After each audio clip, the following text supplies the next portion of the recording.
Hi, I'm Warren Sprouse. This is the Bible Forum. We're here every Sunday night from 8 to 10 p.m. Eastern Standard Time just to talk to you. And these video snippets are culled from the discussion that we have throughout that 2-hour period from 8 to 10 p.m. Eastern Standard Time because we want you to be informed. We have lived through the San Bernardino shooting this week. We are being treated to all sorts of opinions and facts, figures, and all the rest of it. But we're not always being told the truth. If you don't have internet, if you don't watch, something other than the ABC, NBC, CBS, MSNBC, CNN, all of these kinds of standard outlets for news, you're not going to get all the information. One of the things that we were told in the last week, because as you know, a week ago Friday was Black Friday, day after Thanksgiving. And a record number of gun buyers flooded into retail stores to buy guns. Black Friday 2015 shattered the single-day record with 185,345 background checks processed in that one 24-hour period, or slightly more than 2 background checks every second. And this was so people could buy guns. The previous single-day record was set in 2012, December 2012, at 177,000 guns. Why does the United States hold the record for domestic violence with guns? We heard that this week. People in Europe and around the world are just amazed that there's so much gun violence in this country. Well, one of the reasons that there is this kind of violence is that we have a Second Amendment and that we have the option of having guns in our possession. Many people around the world don't have that. Not that they don't have guns, but they don't get them legally. The other reason is that we are a wealthy country. We have the money. We can go buy these things. You buy a gun? Unless you bought it from a friend or somebody who needed money, you're going to spend hundreds of dollars to buy the gun, and then you're going to spend money to buy the bullets. I just bought shells for my gun the other day. It was $30 for 50. That doesn't sound like a lot of money, but you can go down to the range and blow through 50 shots in less time. You have to discipline yourself to stop. This is why we have in this country so much violence. People have guns. No. People would use knives if they didn't have guns. And if they couldn't have knives, they'd use whatever was to hand. People are dangerous. It's the culture, it's not the gun. Do you know why our government, not all of members of our government, but our government wants to take guns out of your hand? It is because there are more guns in the state of Pennsylvania than are represented by all the armies of the world. Did you know that? Just in Pennsylvania. Think about out west. Think about it through the South. There's only 7 or 8 states that don't let you own a gun. Imagine how many people in this country, the millions of people who have guns. How do you conquer a million people if they have guns? We watched in San Bernardino these folks who were not, well, the fellow was born here, but I mean, this gal wasn't even from around here, and this is California with the toughest gun laws in the country, and they had a small arsenal.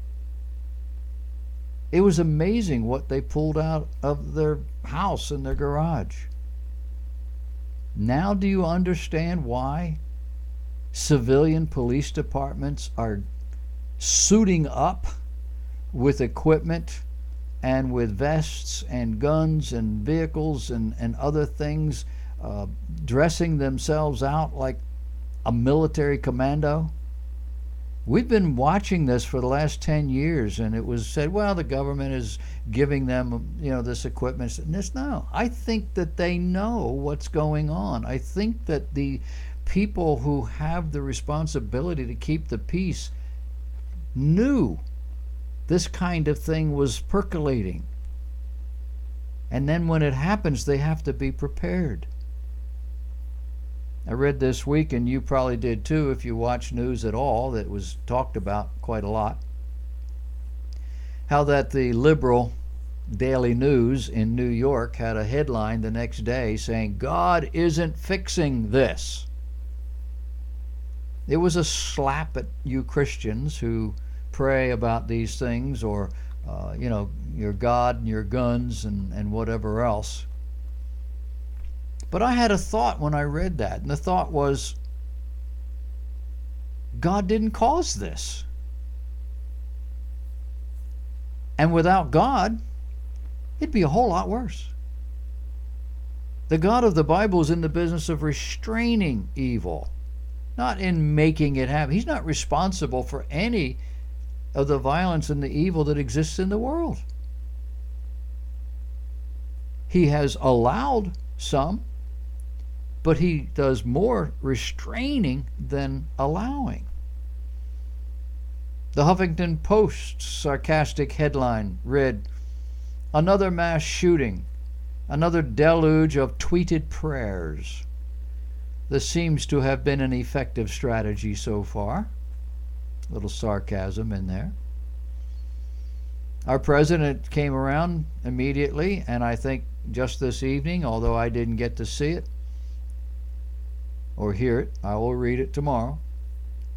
But I'm sure he is calling for more or greater gun control in America. I'm calling for more self-control. How about you?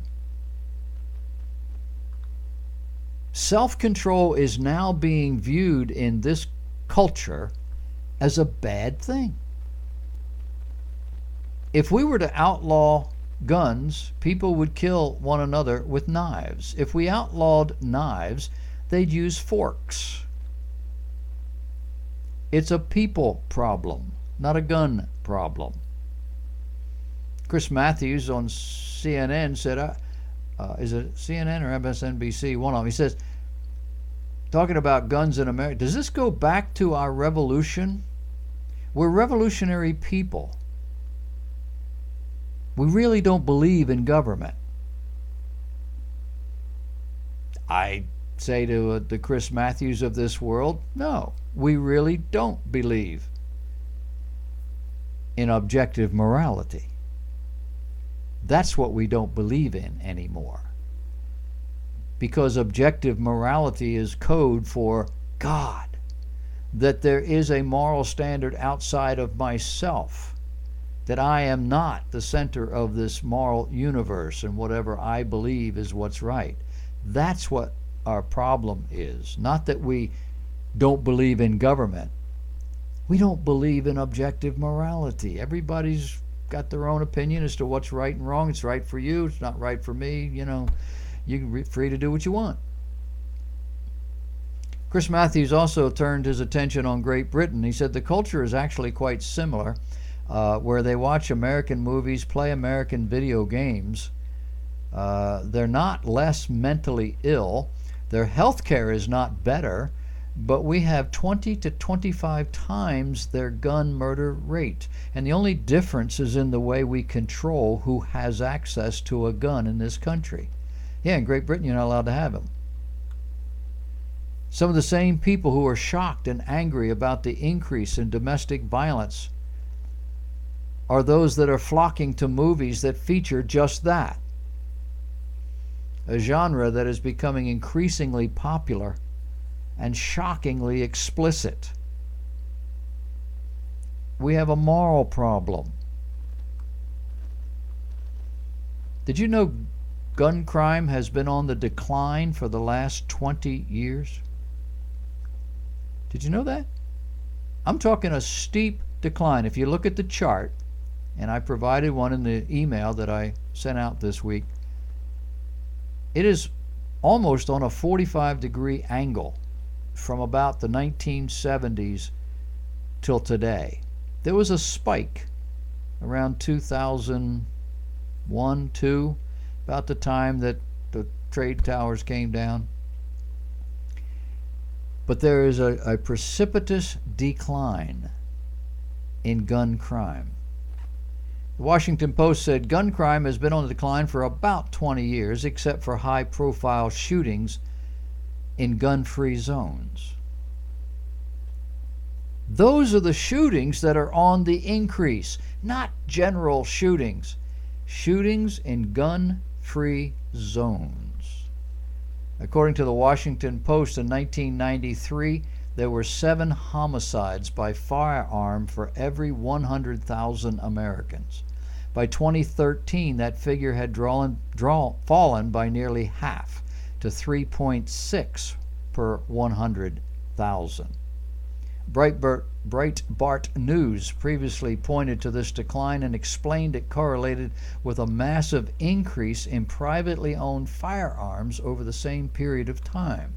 For example, Congressional Research Service showed that the number of privately owned firearms increased from 192 million in 1994 to 310 million in 2009. And record background checks under the Obama administration make it easy to see how tens of millions more privately owned guns have found their way into Americans' hands since 2009. So gun ownership increased for 20 years, but gun homicides decreased, except in gun-free zones. San Bernardino, it was a government building. Gun-free zone. The examples are out there for everybody to see. The Aurora Movie Theater, Sandy Hook Elementary School, the DC Navy Yard, all gun-free zones. Arapahoe High School in December of 2013. Fort Hood, Emmanuel African Methodist Episcopal Church right here in Charleston, South Carolina. Chattanooga military offices in July of this year. The Lafayette Grand Theater in July of this year. The Umpqua Community College, October 1st. Increase in gun ownership correlates with drastic reductions in firearm-related homicides, but creating zones where law-abiding citizens are denied the ability to be armed for self-defense have allowed high-profile attackers to find easy targets. Are you an easy target? This week, Jerry Falwell Jr. told his 10,000 students at Liberty University that he carries a gun, and he recommended that they do the same thing. He is taking all kinds of grief, but he's getting a lot of encouragement along the way. Here in South Carolina, as you can in most states in the Union, you can get a permit to carry a gun. In some cases, when I was in North Carolina, you needed a permit to conceal the gun. You can carry a gun, a pistol on your hip in North Carolina as long as you don't flash it. Not in gun-free zones. In South Carolina, it's the other way around. You have to cover it up. And if you want it exposed in any way, you have to have a permit. But there are states that won't recognize somebody else's permit. So when you travel around the country, you have to know where you can take that gun and where you can't. Now, it isn't that you can't just take it, but if you used it, if you took it out, if something happened, you could be in deep trouble. As I said to you, there's about 7 or 8 states in this country where you're not going to get a gun no matter what you are. It takes a court order.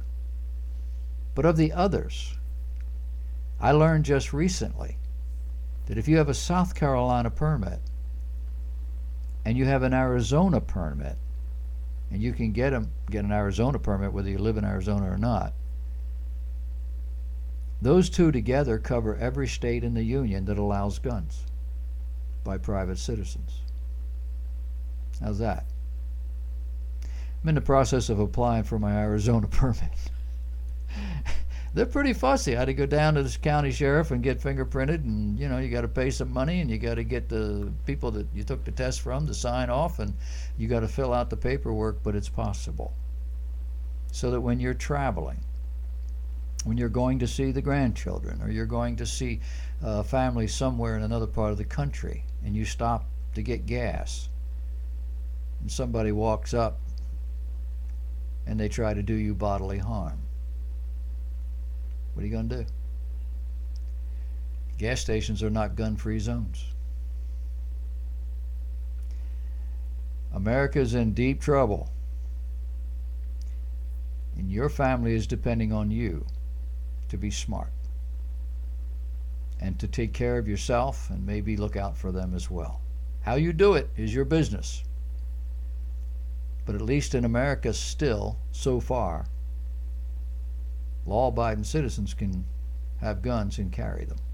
Put them in your car, wherever, whatever.